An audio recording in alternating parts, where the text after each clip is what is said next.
Hey guys, this is Hillary from Barbell Acres, and I'm excited to bring to you guys today my 100% Einkorn sourdough bread.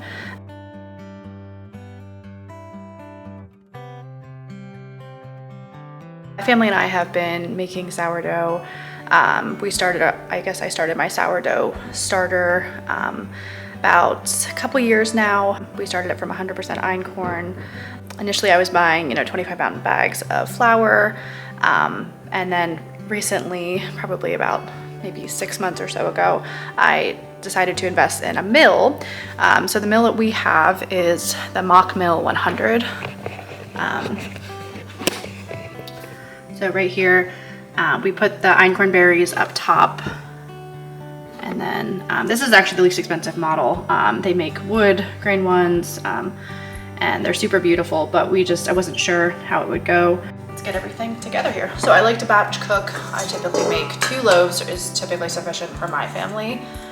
So I like to make them at the same time and then just keep one in the fridge until I'm ready to bake it later in the week and I need it. But it's fermented for several days then, and I believe it has a lot of benefits. Okay, so I like to weigh everything out on the food scale. It just tends to be more accurate for me. You can use it in cups as well. So put the scale on to measure out 210 grams of sourdough.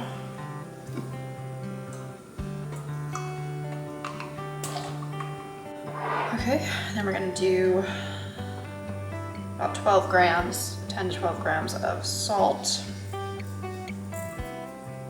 310 grams of water,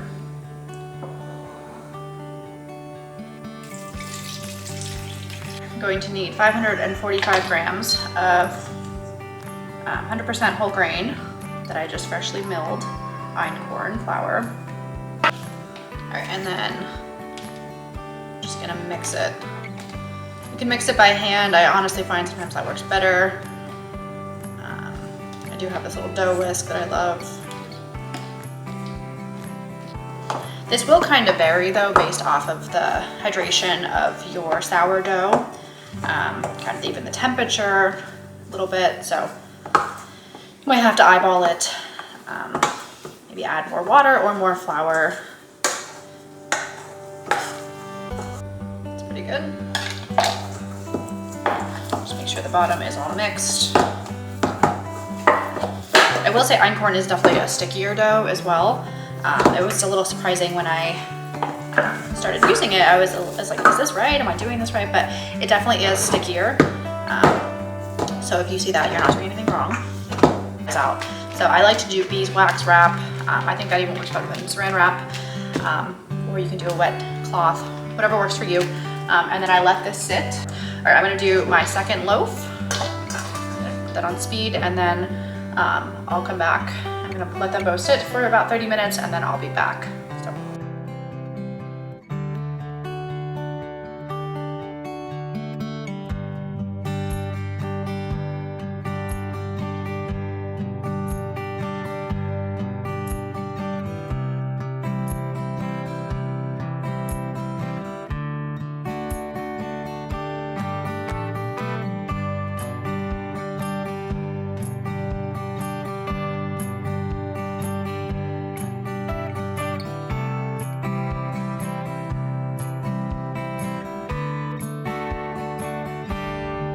And I just want to quickly grab the camera and show you the consistency of what it should look like.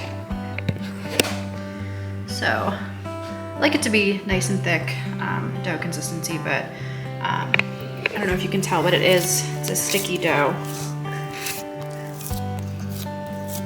But nice and soft. It's rough. And then I'm going to let that sit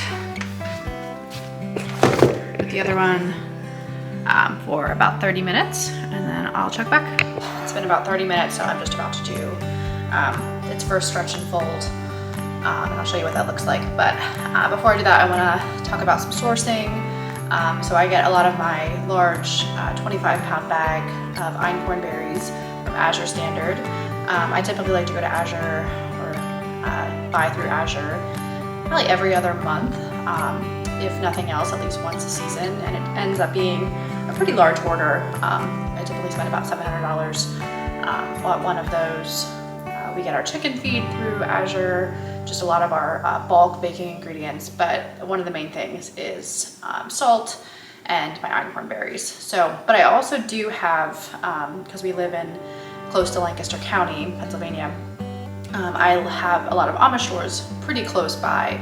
The one I like is about an hour from us, but my husband's from Lancaster, so anytime we kind of head that direction, I like to stop at it's a very small, like little hole in the wall place. Very unassuming, it's not large, but they do sell locally sourced from Lancaster County einkorn berries. So, and I find it actually to be a really good price as well, even oftentimes better than Azure. So that's typically where I get my einkorn berries, between the Amish stores and Azure. I've never bought through like Jovial or through Amazon, just because I find that mostly I can't buy in bulk, or if I do, it ends up being a lot more expensive. So that's where I source my einkorn berries. Grab dough, scraper. Like I said, einkorn is very sticky, so I think it's almost necessary to have a dough scraper. I like to flour the surface a little bit so it doesn't stick quite as much. You want to wet your hands, that tends to work well as well. All right, and I just flatten out the dough, do a stretch on all four sides. The gluten structure is very weak in einkorn bread. I think that's why it's more easy to digest for our bodies. So it's not gonna be quite as elastic, I guess, as a lot of normal sourdough breads. And then I just roll it into a ball. And then I put it back in. Cover it with beeswax wrap. I also got this beeswax wrap through Azure, love it.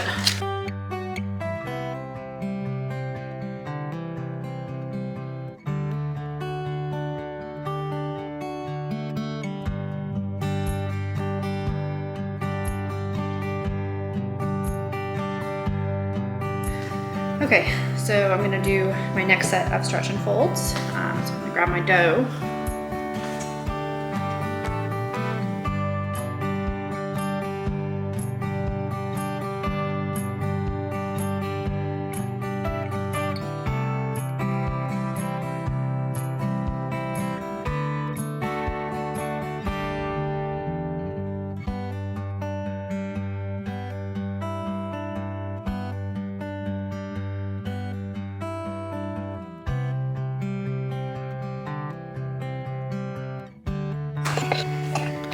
Right, and then we're gonna let it go for another 20 minutes. So I like to do 4 rounds of 20-minute stretch and fold. So I let it sit for about half an hour the first time, just to absorb all the water, the flour to absorb all the water, I guess I should say. And then I do 3 to 4 other times of stretch and folds with 20-minute increments. So that's what you're seeing right now. I let it sit for 20 minutes, and then I do a stretch and fold, and I put it back and cover it.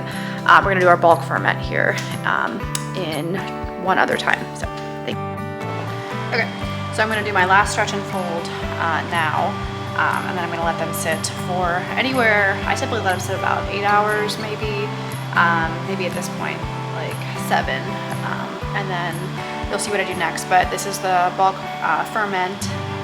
Depending on the warmth in your kitchen, this could take less time or more time. It's summer right now, so yeah, it's probably only gonna take about what I leave it, 6 or 7 hours. Okay, so this is before I go to bed. It's been about 7-ish hours. I'm gonna take the dough, I'm gonna shape it, and then I'm gonna put it in the banneton, and I'm gonna put it in plastic overnight, and then tomorrow I'm going to bake it. I will say that there's definitely times, like with the second loaf of bread, I will leave it in for longer overnight. I'll leave it in probably like 2 or 3 days. Some people feel like that's not the way to go. I've never really found any reason not to by doing it. It definitely has a more sour taste, but otherwise it rises, it tastes very similar to when it's just been one night. So I don't think letting it in the fridge longer hurts anything, basically, but I know that that is some people feel very strongly that that's kind of against the rules. So do whatever works for you, but I definitely will leave it in longer than overnight sometimes if it fits my schedule.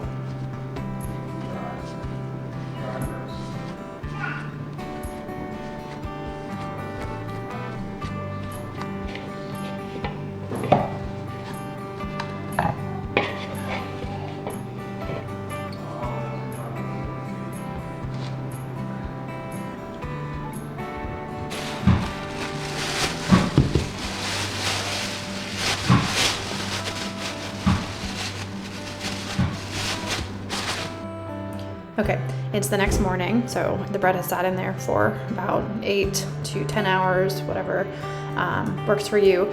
I have already preheated the oven when I first woke up at 450 with my Dutch oven inside, preheating with it. So that's already been done probably for about 45 minutes. My oven takes a little bit to heat up, so I just kind of lay it in and let it do other things. But I would say anywhere from 45 minutes to an hour, I let it preheat. I take parchment paper, I turn it over, get the dough out. Normally it comes out pretty easily. This one got stuck for whatever reason. I probably didn't put enough flour down.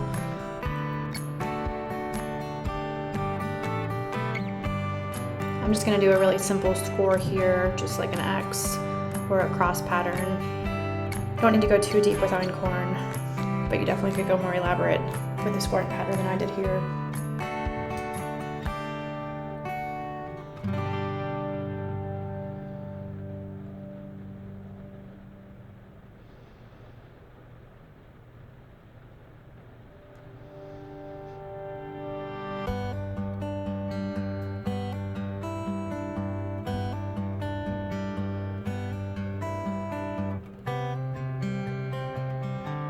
Okay, and then I'm just gonna put the bread in the Dutch oven, put the lid on, and then I set the timer for 30 minutes.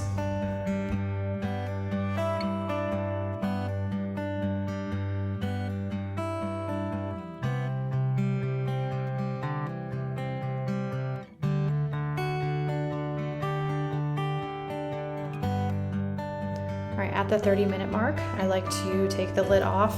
Just gives the bread a nice crust, in my opinion. And then I set the timer for another 8 to 10 minutes, depending on your oven. You will have to kind of feel the middle to make sure it doesn't feel doughy and make sure it's completely done.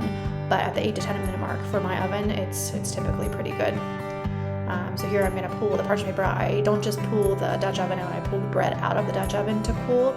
I find the bottom gets too crisp and burnt if I just leave it in there. But that is everything.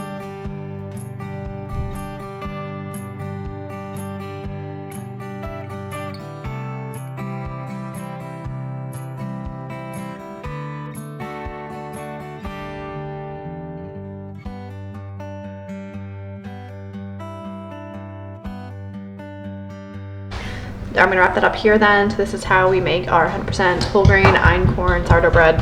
I think it's a pretty easy recipe. It's something that we can, keep up with and do on a weekly basis. I normally have the 2 loaves going, and that's pretty much it. So if you have any questions, feel free to leave them below. But thank you again for watching, and if you haven't already, please subscribe. Thanks, guys.